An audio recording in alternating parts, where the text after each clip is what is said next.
remain standing and let us pray. To you we give all the honor and the glory, all the praise, for you are the reason why we are here, O God. You are our guest this afternoon, O God. We just continue to humble ourselves before you, O God, wanting to hear from you, O God, for this very time, for this very afternoon. I pray, O God, that may you continue to speak to each one of us through your words, Lord God, and Lord, that may we continue to grow in the knowledge of you and become worthy of your kingdom. Thank you, Lord, for giving us your message for this afternoon. In Jesus' name. Amen. Let's be seated. Good afternoon, everyone. Sa everyday group na kasama namin, praise the Lord. Well, it's also a privilege to fellowship with the Tuesday group. Praise the Lord that we see new faces and some from the other outreaches here in Hong Kong. Praise the Lord.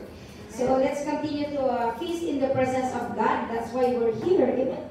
Kaya nanonood tayo dahil tayo ay gutom sa salita ng Diyos. We are hungry for the Lord. That's why we are here. And I believe in every day, every time that the Word of God is being preached, the Word of God says it does not return to Him void, but it will always accomplish its purpose.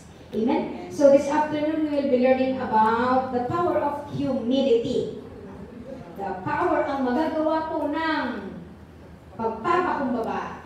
Siguro lahat tayo gusto natin ito. How many of us want this spirit of humility? Amen. Of course, foolish kung ayaw natin with foolishness if we don't want this humility. But I believe all of us want this to happen in our life, and the Word of God is here to teach us. Now, humility is very, very important. And actually, this is the reason why Jesus came here on earth in bodily form to teach men. Yung pagpunta bang He is God, He don't need to do that. Dahil God is God without us. But because of His great love for each one of us, pinili niya na kahit siya ay Diyos, pinili niya maging tao na katulad natin. His coming here on earth in bodily form is it is really it is an act of humility. Amen. So that is one of the, kung iniisip natin, sino ba tayo para mamatay ang Diyos? So, yan. That is actually one of the power of humility. Kung hindi nagpakumbaba ang Panginoon, iwan ko kung saan tayo ngayon. And He really demonstrated that humility when He came here just to become like us dahil mahal niya tayo. Gusto niya na pumunta siya dito para turuan ng bawat isa sa atin kung paano tayo magpakumbaba at paano natin siya, paano tayo maligtas. Now, another importance na malaman natin about humility, no? Bakit natin inaaral itong power of humility? Because ipinakita niya, i-demonstrate niya ang pagmamahal niya sa pamamagitan ng pagpapakumbaba. So, love and humility goes together. If we are really humble, we're able to take our ego aside because we love somebody. And dahil mahal na ito, kagaya ng ginawa ni Jesus, no? He demonstrated His humility, His love through humility. No? Sino sa atin ang willing na maging servant? No? Ikaw ay boss, willing kang maging servant ng anybody, hindi lang yung isa, ha? Servant of all. No? But the Lord, He was able to do that. He demonstrated His love. Kaya, powerful itong humility. Amen? Now, let's read in Matthew 5, verse 5. Sabi doon sa New Living Translation, God blesses those who are gentle and lowly. For the whole earth will belong to them. Mapalad ang, yung gentle means yung mapagpakumbaba, no? Gentleness and lowliness is magkasama kasi. Lowliness means humble or meek. Nagkakasama ang gentleness at humility, ang humbleness or meekness. So, awan mo timan kita nga napakumbabang darasutos, or ano yun? Natangsin? O, diba? Gentleness goes with humbleness. So, I choose NLT because mas detailed. Sabi doon, mapalad ang mahinahon, thank you Lord, at mapagpakumbaba. For the whole earth belongs to them. They will inherit the whole earth. Ibig sabihin, pag example na lang, walang tatagal pag tayo ay natangsit sa employment. What keeps us when you're able to, kahit marami kang mga pagkakamali, hindi ka naman yung masyadong magaling, pero bakit napapatagal ka sa trabaho mo dahil ikaw ay mahinahon at mapagpakumbaba, hindi mo sinusungitan ang amo. How many times sa atin, dinadala natin yung posisyon natin sa Pilipinas, dinadala natin dito. Sabi ng amo, sorry I am your boss, Diba? Kaya minsan karamihan kung bakit natuterminate ang isang tao, diba? Kung nag-resign ang isang tao sa kanyang posisyon dahil sa ego. Hello? Di the whole earth belongs to them. Secret of those who are able na tumagal sa kanilang employment. You want to really stay long in your employment or you want to inherit, sabi niya, let's be gentle and humble. Another in Proverbs 22 verse 4. Proverbs 22 verse 4. True humility. So, ibig sabihin, may false humility. Kaya din nagsasabi na, wala akong, minsan, yung time na sinasabi natin na wala tayong pride, dyan pala tayo nagiging proudful. Amen? True humility and fear of the Lord lead to riches, honor, and long life. So, nakita natin na nagkakasama ang pagpapakumbaba at ang takot sa Diyos. At dahil dyan sa pagpapakumbaba at takot sa Diyos, respect kasi, one of the definition of fear of the Lord is respect. Deep respect. So, true humility and deep respect goes together. Kung nakita mo talaga isang tao mapagpakumbaba, nandyan din yung respeto. Diba? True humility and fear of the Lord lead to riches. It becomes your riches. Itong mapagpakumbaba ka at may respeto ka, may takot ka sa Diyos, talaga namang it brings blessing. Paano yung nagiging riches? Of course, pag binibis ang isang tao, di ba? Tutulungan ka. Pagpapalain ka ng Panginoon. Hindi, honor. Honor, ibig sabihin, promotion. Respect begets respect. Another, long life. Di ba? Karamihan sa isulat itang tampanga. Lalo sa mga, sa mundo.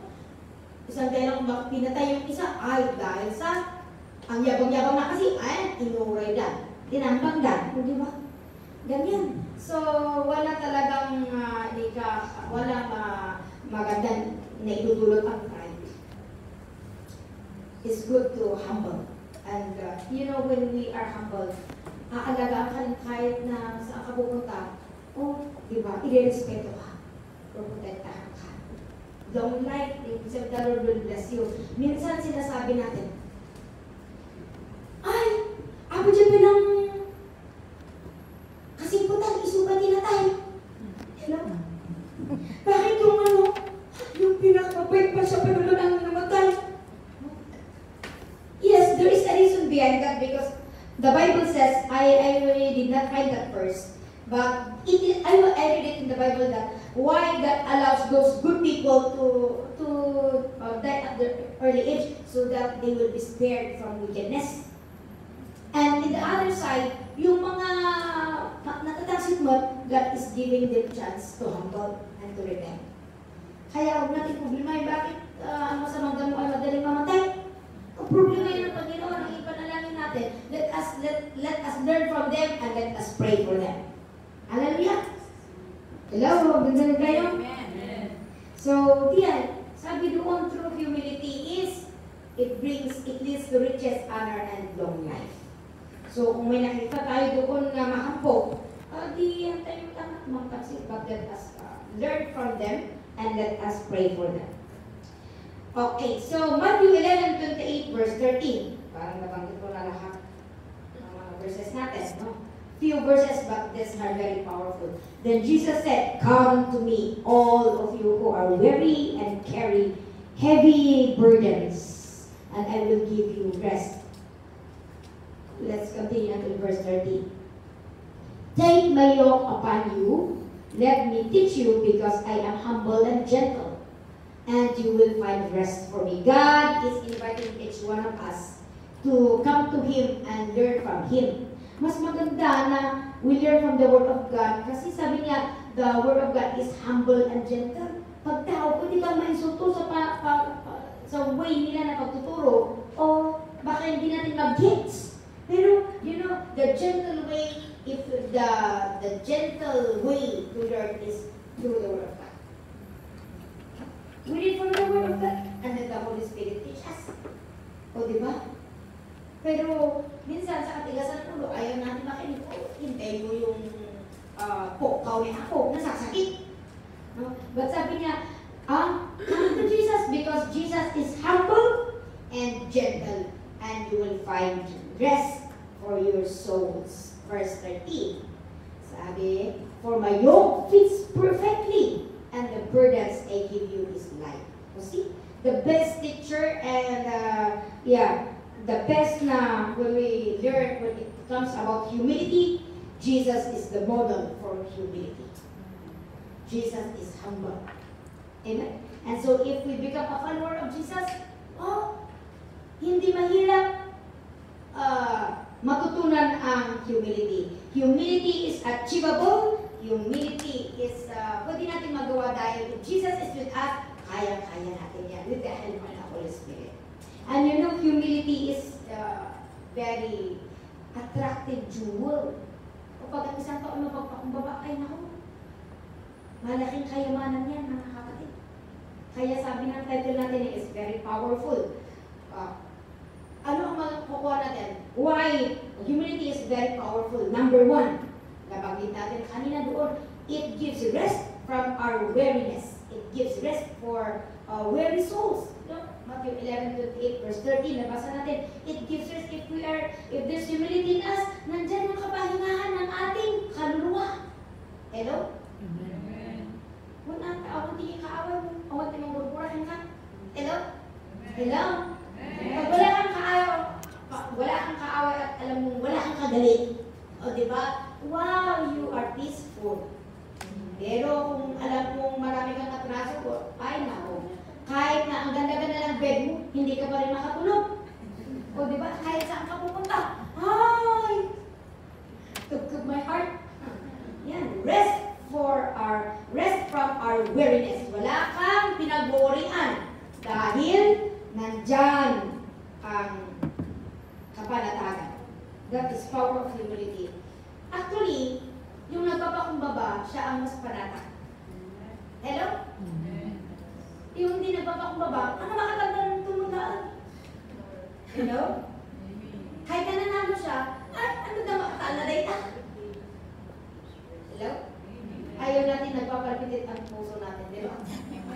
Ayaw natin na mabigat ang kaluban natin paglabas natin. So, choose humility, choose love. Hallelujah! Choose rest. Kung di ka may stress, ano sikreto mo? Pagpapakambaba pa. So, yan. Less stress. Oh, hallelujah. Number 2, power of humility. God will trust the humble. Oh, pagkakatiwalaan ka ng Panginoon if you are humble, pagkakatiwalaan ka. Numbers 12, verse 3. Tingnan natin. Let us get the example of Moses. Now Moses was more humble than any other person on earth. Let's continue to read until verse 8. 7 until 8. But that is now how I communicate with my servant Moses. He is entrusted with my entire house. See? 8. I speak to him face to face, directly, and not in riddles. He sees the Lord as he is. Wow! Should you not be afraid to criticize him? Oh, this is a rebuke. Nire-rebuke ng Panginoon si Miriam at si Aaron na ate at kuya ni Moses. Dahil, sabi nila, bakit si Moses lang ba ang pwedeng kausapin ng Diyos? Ako naman, prophet yan ha. Sabi ni Miriam, bakit? Prophetess din naman ako Mangungusap din naman ang Panginoon sa akin Sabi naman ni Aaron, priest, di naman ako Nagmumuro sila agad sa kanilang nakababatang kapatid. O si Moses, hindi niya napakinggan yung pinag-usapan ng kapatid niya, but the Lord heard it. At ang Panginoon ang nag-defend kay Moses. Sabi niya, imagine yung description niya sa verse 3, sabi niya, now Moses is the most humble man in the face of the earth. Wow! Grabe. Ikaw kung ano sabihin ng Panginoon, wow! Sana all. Diba? Pinagbalaki ng Panginoon yung humility ni Moses. And so, ano sabi niya sa verse 7? Let's go back to verse 7. Dahil nakita ng Panginoon yung pagpapakumbaba ni Moses, and that's why He trusted Moses, He entrusted with him the entire house. He entrusted the whole Israel. Di po ba? Hello? He led the 2 million Israel na ang titigas ng ulo. Natuto po yung sabi ni Moses na, blood money! Grabe. Uray, ano kung isa lang ang Lord? Gapulang ka na dito Grabe. Sinong willing na gano'n? Blood money in the book of life. Makita mo yung burden niya, yung sobrang burden at pagmamahal niya. Kung nagalit ang Panginoon sa mga Israelita, sabi ni Moses, ako na lang, Lord! Charge it to me, not them. Wow! Yan yung sabi niya. And dahil nakita namin, wow! Ikaw, isasakribis mo ang kaligtasan mo para lang sa mga ito. Wow! I'm so touched, Moses. Ikaw na. And that's why the Lord said, no. See? When we humble before the Lord, we won the heart of God. Hindi ka man mananalo sa mga katunggali kung may katunggali ka. But you will win the heart of God. God knows what is happening and God lifts up the humble. He will trust you. Hallelujah. So, sige, magpakumbaba. Let's continue to learn to humble. And the Lord will trust us. When the Lord trusts you, nobody, the devil cannot do anything. Kung ikaw ang pinagkatiwalaan ng Panginoon, ay pasensya. Kasi, ikaw ang pinagkatiwalaan ng Diyos. O, di ba? So, humility, humbleness, God will trust the humble. Praise the Lord. O, di ba? Yan. Another is, doon pa rin sa Numbers chapter 12, verse 8. I speak to him face to face. Hindi lang siya pinagkatiwalaan, but wow, God speaks to Miriam through dreams and visions. But for Moses, sabi ng Panginoon, I speak to him face to face. Directly. Audible voice, and not in riddles. Sabi niya, he sees the Lord. May nakakita ba sa Diyos? Di ba ang sabi niya sa Bible, no one can see the Lord. But for Moses, he was able to see God. That's why after Moses talks to God, when he comes down, his face is so shiny that he needed to cover it with veil para makita ng mga tao. So dahil hindi nila makita dahil sa sobrang the glory of God is shining upon him. The first time ever, sabi ko, Lord, gusto ko rin makita ang glory mo. And the Lord told me, gusto mo makita ang glory mo? Okay. Be faithful. Okay, sige. Hindi ka dapat tinatamad na mag-pray. Sige. Okay. You read and be obedient. Wow, you have to really become godly so that you want to see God. Kasi kaya, deny yourself, carry your cross and follow me daily. Kasi kaya, if you want to see the glory of God. Moses was able to do that. And God, sabi nun, he sees the Lord. Ang Panginoon ang sabi dito, hindi si Moses, he sees the Lord as he is. Should you not be afraid to criticize him? No? Pinagalitan niya itong kapatid ni Moses. Kaya, yan ang nagpapakumbaba. Number 3, power of humility. You see, the humility of Moses made him great. Humility brings. Ano? You will become great. It leads to greatness.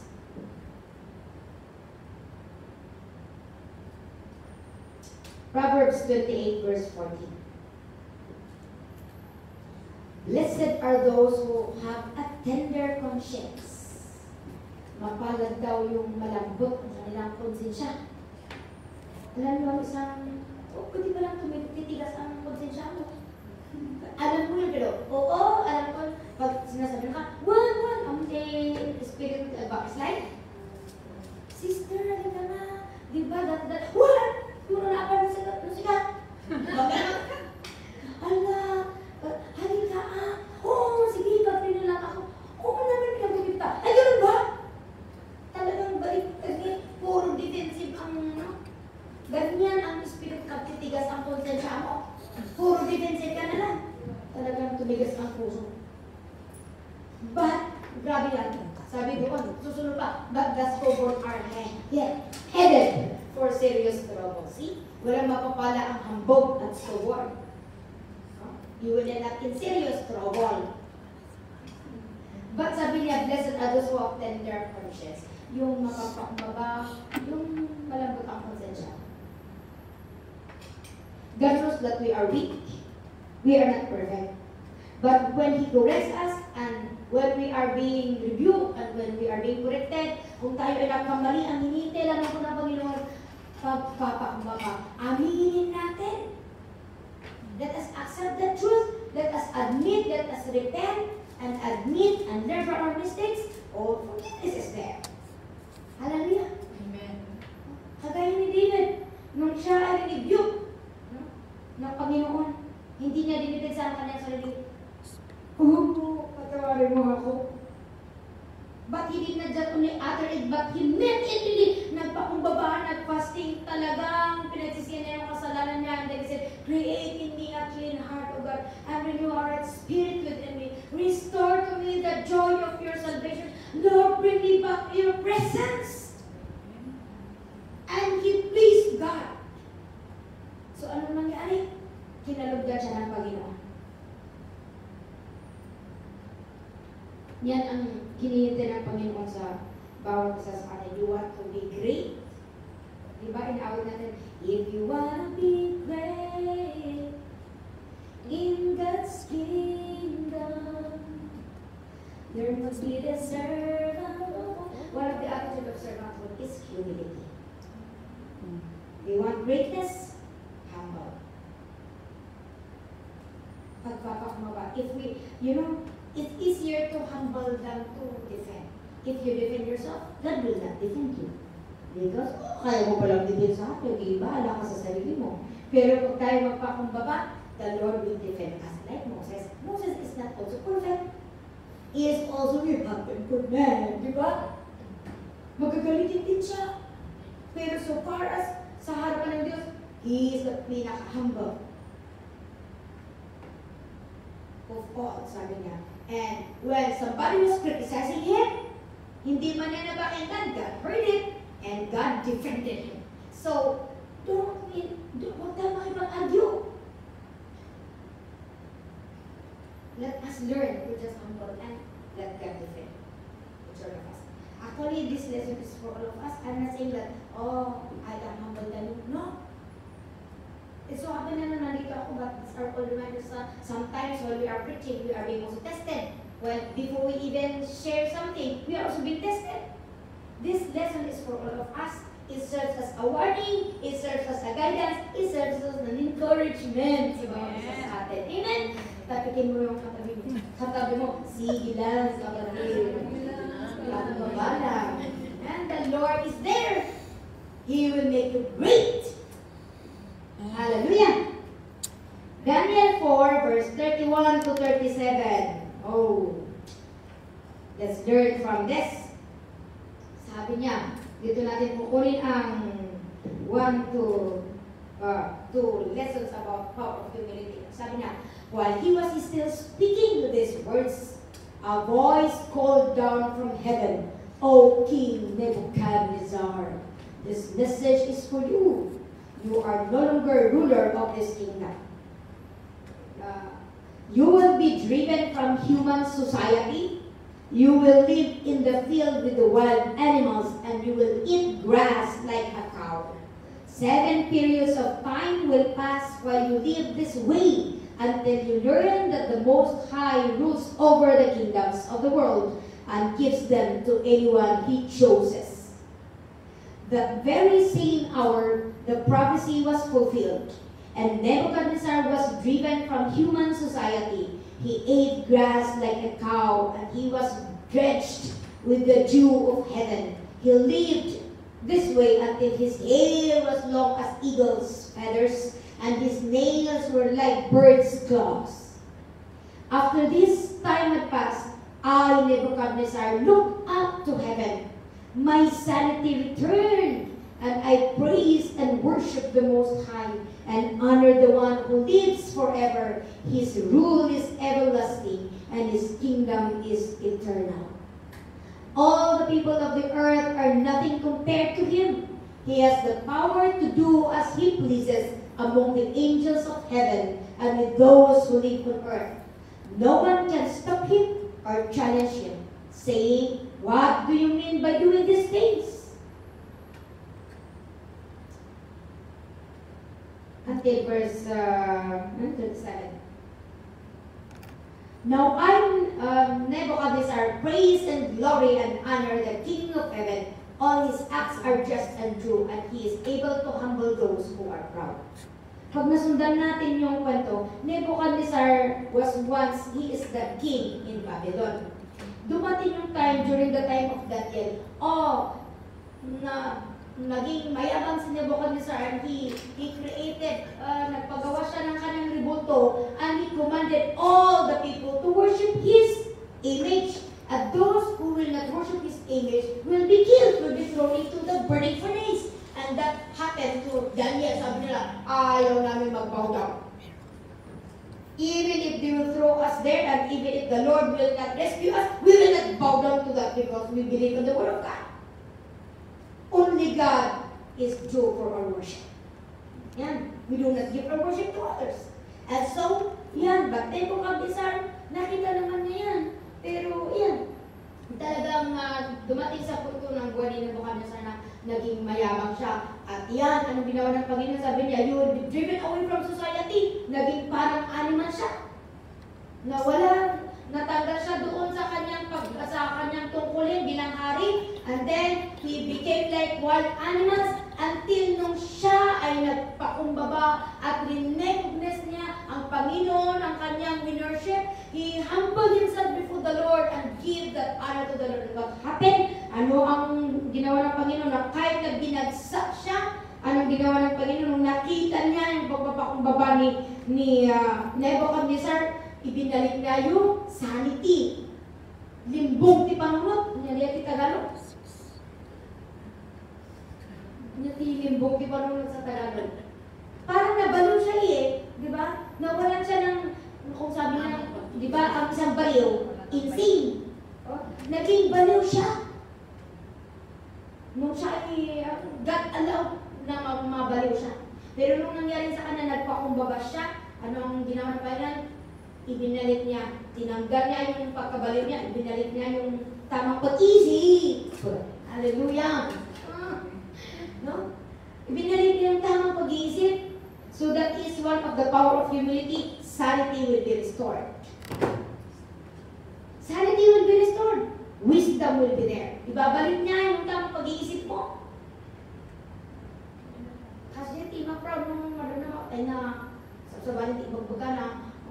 Kasi nag-gym mo baga mga shakong nito.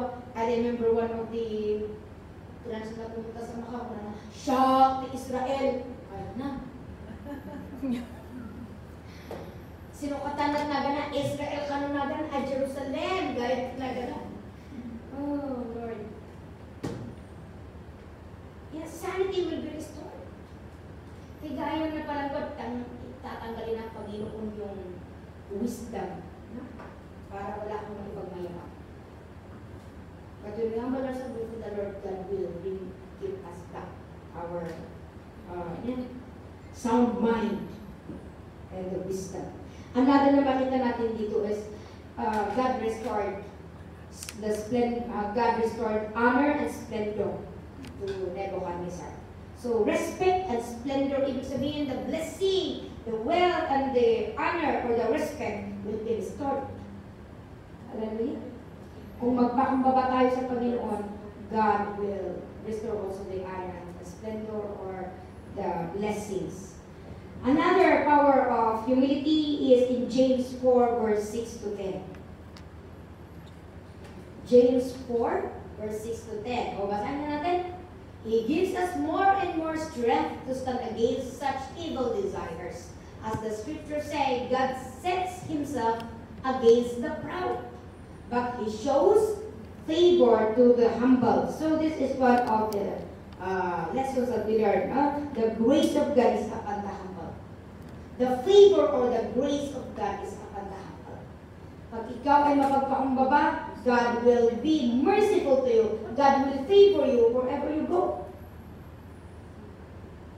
Example, when you go to the immigration, oh, alam nila, Pilipino ka. Kahit sigaw-sigawan ka doon. No, sabi nila, please, pag nakita nila yung attitude mo na there's gentleness, there's true humility, magbabago ang isipan nila. Okay na. Let me think. I talk to my boss. Wait. Di ba mamaya nagbago ang isipan. I remember the testimony of the bishop. Nung bago-bago sila na pumunta dito sa Hong Kong at tourist visa, 40 days lang. Every time na pumupunta sila sa immigration, sinisigaw-sigawan sila. And then, the last time one time na pumunta siya, humihingi lang siya ng another extension because that is Friday, and he is just asking for a few days para lang makapag-Sunday siya. And yung pumunta siya daw doon, ang lakas ng sigaw na nasa counter. Sabi niya, are you working here? Bakit you keep on extending? At then malumanay daw ang pag-sagot ni Bishop na sabi niya, no, I am not working here, but my members in the Philippines invited me to come here and to visit them. So if you can extend me until on Sunday, because I'm also a minister. And then, nagbago ang isip daw ng professor. Then you get the proper visa. Sabi niya, how can I have the proper visa? Isinulat na lahat. Isinulat niya, at habang binabasa niya, sa isip-isipan niya daw, sabi niya, hindi ko magagawa ito sa few days. So sabi niya, how can I do this? Because I don't have time to go to the Philippines. You can accomplish that when you go back after this your stay. You can accomplish that within a month. Oh, okay. So, wow. Nagpapasalamat daw sa Diyos. Okay, thank you for that advice. Now you go up to the Manase. Okay, thank you. Nung pumunta siya daw sa taas, ipinakita na doon. Sabi niya, why are you here? Sabi niya, the man downstairs, he said, you go upstairs, so I'm here. Okay, nung nakita na niya yung papel, binasa na tapos mamaya, wow, okay, you wait, sabi daw niya. Tapos, mamaya, biglang nakita daw ni Bishop na ang sinusulat doon sa maliit na card, yung pangalan niya, wow, ganun, parang hindi siya naniniwala na mangyari yun. So, nung nakita niya yung sinusulat ang pangalan niya, wow, his heart starts to pitis ng nalakas. He starts to wow, na-overturn siya. Kaya pagkaabot na, okay, I give you this and when you go, you accomplish all these requirements and then you come back. Sabi niya, so, nung okay, thank you sir. Paglabas daw niya doon, nung pagkaabot, tapos nung nalakad na siya, wow, para siya na hindi yung paglakad niya, ang lalaki, tapos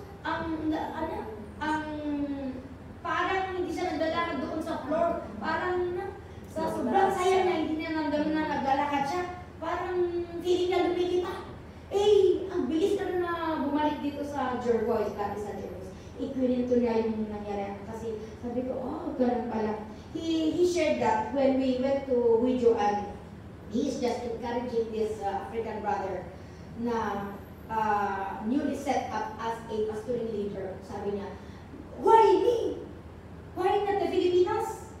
I'm not a pastor. Maraming alibay yung ano, and then the bishop shared him. You know, and even not if you just accept that as you know, that is a privilege, and if you accept that with humility and as a respect to the Lord, then the Lord will not only that but even your visa. I tell you, and then it testified na it was also a question, paano mo nakuha ang residente mo visa? And matagal ko nang iniisip na tanungin, pero on that time, nasabot yun, nung sindihan niya doon kay Brother Fred. Sabi niya, even your visa. Mahirap kumuha ng visa sa China eh. Sabi niya, even your visa. If you just humble yourself before the Lord, the favor of God is upon you. Magpakumbaba ka na. Ako, nangyari yan eh. Hindi ko maakalain na bigyan ako ng residency. It is the immigration who taught me how to apply for residency. And yan, so, ganun pala kung bakit naging resident si Bishop. O dahil sa trabaho naman. It is not his mind to stay here long because malaking very young pa ang ministry sa Pilipinas. Pero kahit yung hindi niya iniisip, God gave it to him. Diba? Ganyan din ang nangyari kay Solomon, diba? When Solomon was very young and then they entrusted to him the kingship of Israel. And then sabi niya, Lord, give me wisdom and knowledge so that I can govern your people. Yan lang ang hindi niya. And the Lord said, oh, I'm shocked, I'm surprised with what you asked. I thought you will ask for the defeat of your enemy, and I thought you will ask about riches. But since you ask about wisdom and knowledge to govern my people, I will let your enemy be defeated. No one will stand against you during your time, and I will also give you wealth. Ganon. Pag mag-favor si Lord, kompleto sa ikado. Hallelujah. Kaya, let's choose to humble because favor is there to the humble. Hallelujah. You can continue to read that until verse 10. Now, so humility is achievable. Say to your neighbor, humility is achievable. Humility is achievable. Yan ang pinakamagandang jewel. Wala ka mang jewel sa tenga mo. But if you are that humble, that is the very attractive jewel that you have. Hallelujah. Now, let's go to how to achieve humility.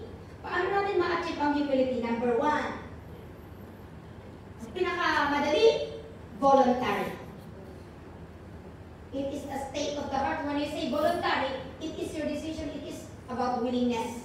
Yung voluntary, ikaw mismo ang mag-volunteer na magpakumbaba. Hindi yung pipilitan ka na, please, magpakumbaba ka.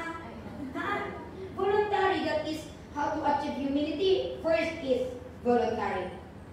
Ibig sabihin, it is a self-realization and it's your own decision. Hallelujah? When you say voluntary, it also means we learn from the examples of others. Hallelujah?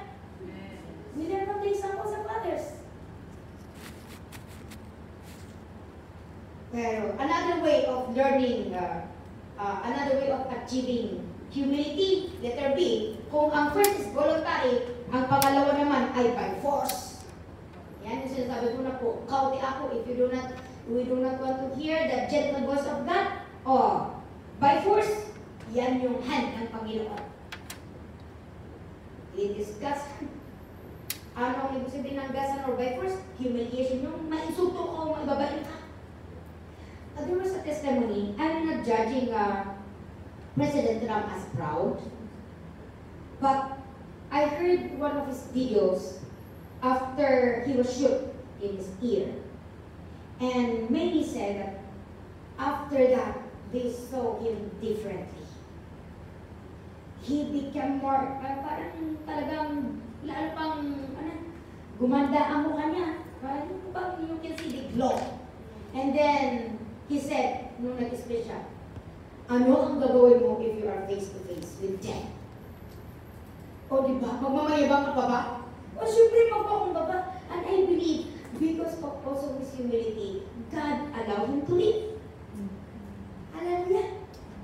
So yan, sabi dito, humiliation, nakita natin na kahit iniwan sundo. Nakita ko pa yung isang video na, wow, he was invited in one of the, I don't know, parang in-invite siya doon sa ring to attend the, of course he's a businessman, he was invited by the boss of the, pag-boxing, wrestler, the boss of the wrestler. Pagpunta niya, nung nag-shakehan sila, edi iabot din ni Trump yung kamay niya, ginanon ng yung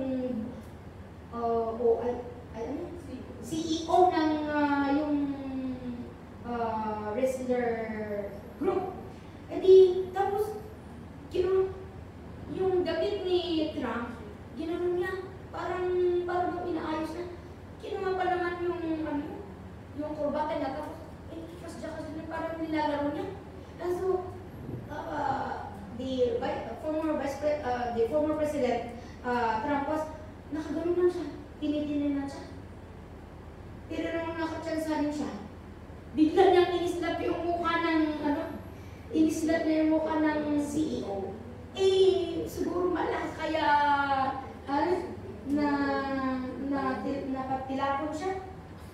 So, sabi ko, ang caption doon is, now you see the gentleman. He is not just respected because of his pagka-businessman, but he is gentle. Hindi niya talagang, basta hindi respect na lang yung ginagawa. Hindi siya, pero of course, it is also a lesson. Humiliation. Talaga. But then, if you have God with you, hindi mo papatulan ng insulto. But what we are telling in here is, kung hindi tayo makikinig sa pangusap ng Panginoon na gentle way, through His Word and through the examples of others, because God wants us to be saved. He don't want us to be destroyed. God will allow us to be humiliated. At kung if we are being humiliated at hindi pa rin tayo magpapakumbaba, surely we will be destroyed. Painful way itong by force. That is one way to achieve humility by force. It's a painful way. I think mabalinod na iwasan tayo data by force if we are just willing enough. So, adamod din na nga voluntary. We don't need to go by force if we really wise. It's painful, but what's important is God will lift us up. God loves even the proud, and that's why He wants us to deal with them. Because God wants all of us to be saved. Nakakaranas tayo ng ganito na nag-humiliate tayo. Let us just humble, huwag tayong mag-negatibo. Let's learn the lesson. And let us, sabi doon, it's painful, but what's important is God will lift us up.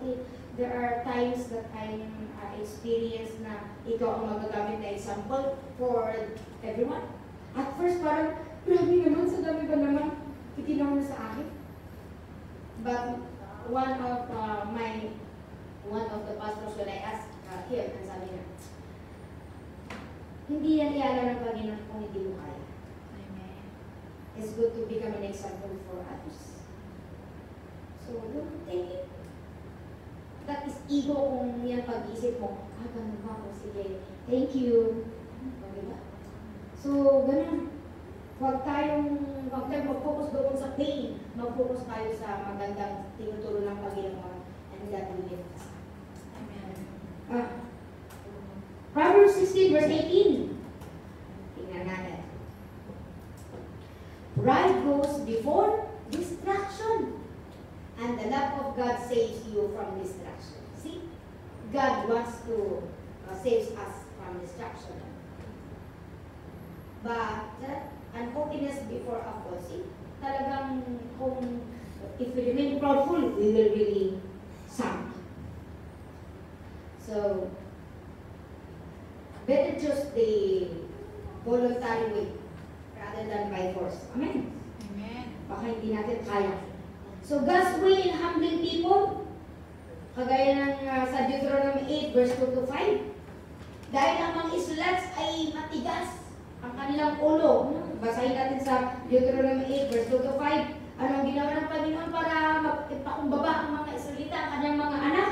40 years in the desert. Hard situation yun. 40 years, agasong ti desert, mano ti temperature tayo dito, naglililit tayo. Isa desert to nga. 40 years in the desert, that is the hard situation. Para lang sila ay matutong magpakumbaba. Another is sa Job 33 verse 14 to 33. Job 33 verse 14 to 33, sabi dito na, shortcut ko, no? Sabi niya doon na, this is one way to, for God to humble people is, sabi doon, through suffering. No? Mangusap siya through dreams, gentle voice yan. Pag hindi ka makikinig sa gentle voice, He will allow you to be in bed of pain. So that baka sa, if you are in a severe suffering, you might humble yourself before the Lord. No? Yeah, through suffering that God allows suffering so that people will humble. You can read that in, kagaya ng nangyari kay Job. Job was tested, God allowed him to have that suffering, and at the end, na-expose yung kanyang pagkukulang, nakita rin ang level ng kanyang pananampalataya at the end ng chapter ng Job, no? Siya ay sabi niya, Lord, forgive me. Yeah. And the Lord forgave him, and He restored everything that was lost. Another is in Daniel 4 verse 31 to 37. Nabasa na natin kanina yung nangyari kay Nebuchadnezzar. At talagang ibinagsak siya para lang siya ay magpakumbaba. At nung siya ay nagpakumbaba, anong ginawa ng Panginoon? Restore niya yung isip niya, yung tamang pag-iisip, yung respeto, at saka yung splendor or the wealth that he took when Nebuchadnezzar became proud. So, marami tayong natutunan about humility. So, conclusion tayo. No? I know na short ito, but let us meditate. Ang malaking bagay ito na mag-encourage about sa atin. Things that we've learned about the power of humility, nabanggit na natin kanina, it gives us rest. It is the key to be trusted. No? Another is, it will lead you to greatness.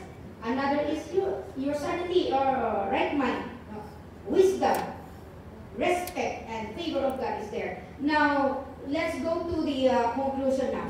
Number one na makita natin dito sa lahat ng pinag-usapan natin sa hapong ito.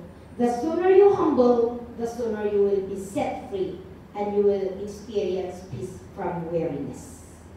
Sa mga examples na nabanggit natin sa hapong ito, kagaya ng Nebuchadnezzar, dahil matigas ang ulo niya, hinintay pa niya na nabaliw siya bago siya magpakumbaba. No? The sooner you humble, no?